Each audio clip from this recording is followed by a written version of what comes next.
दोस्तों इस व्यू के बारे में क्या कहना चाहेंगे? गजब का व्यू, एकदम पूरा शानदार सा। एंड हम लोग आगे की ओर चल रहे हैं, पूरा एकदम हरियाली, साइड में नदी। ये जो कुछ नाले हैं छोटे छोटे, इससे ही बनती है नदी बड़ी तरह से। तो व्यू बहुत ही शानदार।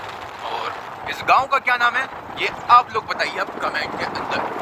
चलिए एंजॉय करते हैं, ऐसे ही देखते हैं। इस तरफ लगे हुए मत हैं, आगे की ओर चढ़ पाए, चल पड़े।